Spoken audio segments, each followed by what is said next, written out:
जिसका कोई नोटिफिकेशन नहीं है। हर एक सबूत मैं साथ लेके चल रहा हूँ।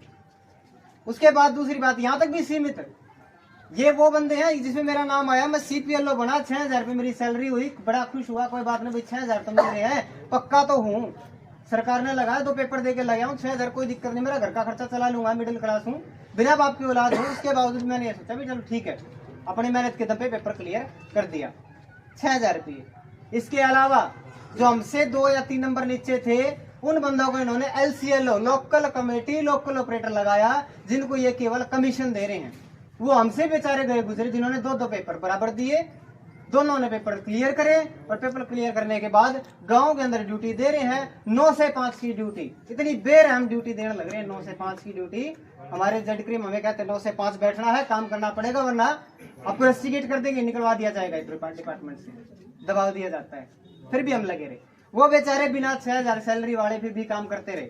उसके बाद जनाब यहाँ तक तो हमने फिर भी सहन करा, चलो कोई बात नहीं, हो जाएगा, ना इतनी नॉलेज थी, 2 पेपर क्लियर भी कर दिए। और उसके बाद कुछ ही समय पहले 11/7/2024 को ये सरकार लेटर जारी करती है, जिसके अंदर साफ शब्दों में ये सरकार लिखती है कि हमें केवल 5 साल के लिए रखा जा रहा है, मात्र 5 साल के लिए, और अगर हमने अच्छा काम किया तो अब ये 3 साल के लिए हमारा जो है एक्सपीरियंस बढ़ा दिया जाएगा, और 3 साल के लिए हमें और लगा दिया जाएगा।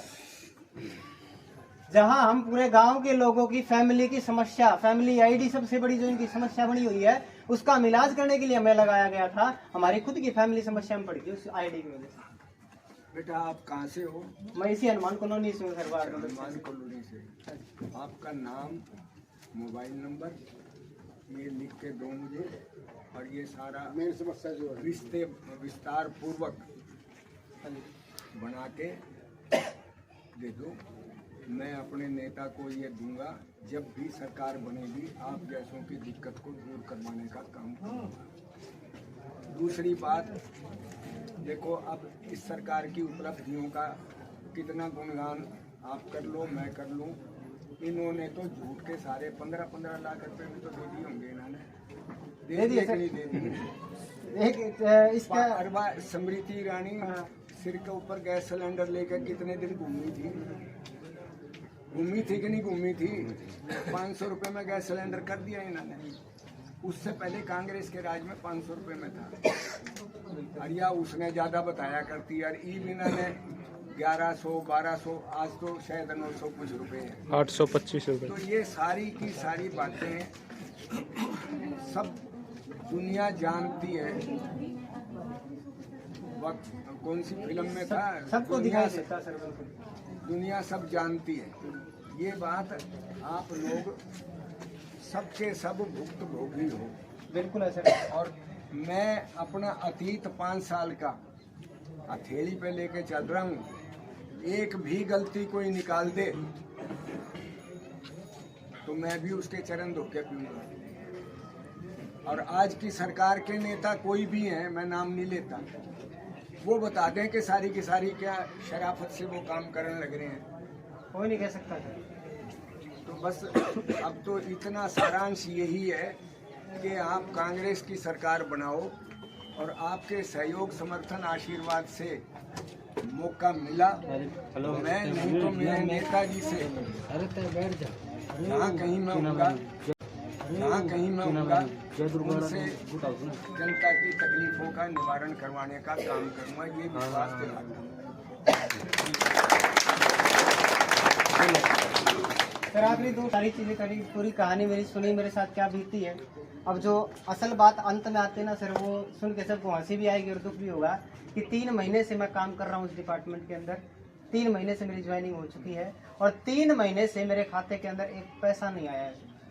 ये जो 6000 का ये जो बोलबाला बोला जा रहा है, और इनके खुद के लेटर में लिखा हुआ कि 7 तारीख को आपके खाते में पैसा आ जाएगा बाय DBT, वो भी हमारे खाते में नहीं आया है। और जिन बंदों के खाते में आया ना, मैं कहता हूँ शर्म आनी चाहिए सरकार को। केवल मात्र 3 महीने में 30 रुपए इनके खाते में डाले गए हैं, 7500 बंदों के खाते में। उसके अलावा 1500 बंदों को और ये लगाए जा रहे हैं। और उसके अलावा जो ये बेचारे LCLO जो मेरे भाई हैं, जिनको सैलरी भी नहीं मिल रही, कमीशन बेस पे काम कर रहे हैं, वो दर दर भटक रहे हैं, उनको ये कहते हैं बेटा चुनाव सिर पे है, अब तो चुनाव की घोषणा भी हो गई है, ये सब लॉलीपॉप दे रहे हैं, कुछ नहीं है इनका। ये सब के सब बहकावाबाजी कर रहे हैं। बिल्कुल है सर। हम परसों रोहतक थे, तकरीबन 2,500 बंदे हम थे। बीजेपी बहुत झूठी पार्टी, सारा का सारा जो है बेटा। 2,500 बंदे हम रोहतक में थे सर, और बीजेपी कार्यालय के बाहर बैठे थे, और वहाँ मीटिंग होने वाली थी सीएम साहब की। लेकिन जब इन्हें पता चला कि ये बंदे इतने इकट्ठा होकर के आ रहे हैं, उसी समय उस मीटिंग को कैंसिल कर दिया गया। और 1:30 बजे हम वहाँ बैठे थे और 3 बजे आचार संहिता लग गई। हम वहाँ से उठे। हमारे पास दूसरा ऑप्शन जो आता है सर, अंतिम बात मैं बोलना चाहूँगा, दूसरा अवसर जो हमारे पास था वो था हमारे हुड्डा साहब से। उनके कार्यालय के बाहर भी हम गए, वहाँ भी हमने गुहार लगाई और वहाँ भी हम खड़े रहे। वहाँ हमने अपनी बात रखी कि हम अब कांग्रेस को मौका देना चाहते हैं। अगर कांग्रेस हमारी बात सुनने को तैयार है और हमें लिखित में हमारा जवाब दे देती है, हुड्डा साहब से मैं यही रिक्वेस्ट करता हूँ कि सर अगर आप हमारा सोल्यूशन इनटू रिटर्न में हमें दे देते हो तो सर मेरे साथ 7500 बंदे हैं, हर एक बंदे में 10 से 15 वोट है, 75,000 वोट हो गए सर। और हर एक जो ये 7500 बंदे हैं ये हर एक गांव में बैठे हुए हैं, आपके लिए वोट निकालने का काम हम करेंगे। ये हम आपको आश्वासन देते हैं। अगर हमारा काम हो जाता है तो हम यहाँ पे तैयार करेंगे। आप जहाँ कहोगे कि हमने आपका काम करें, आपको रिटर्न में दे दिया, आप वहाँ हो खड़े। गया। बात सुनो, मतलब आप ना तो इस वक्त कोई रिटर्न में देगा, हम सरकार से बाहर हैं। आप ये चाहो भाई हम रिटर्न में दे दें, एक मैनिफेस्टो नहीं सिस्टम होता है। मैनिफेस्टो अब बता रहे हो ना आप, ये हमारा मैनिफेस्टो बना हुआ है, जगह जगह डिस्प्ले हुआ है। जो हमने वायदे किए हैं उसके लिए आगे के जो आपके प्रोग्राम है, आपसे मैंने बोल दिया, आप मेरे को लिख के देना, मैं उसके बारे में प्रयास करके करवाने का काम करूँगा। मैं झूठा कितना बीजेपी कितना आपको बिल्कुल आश्वस्त नहीं करता, लेकिन यथासंभव जहाँ तक हो सकेगा काम करवाने का काम करूँगा। धन्यवाद।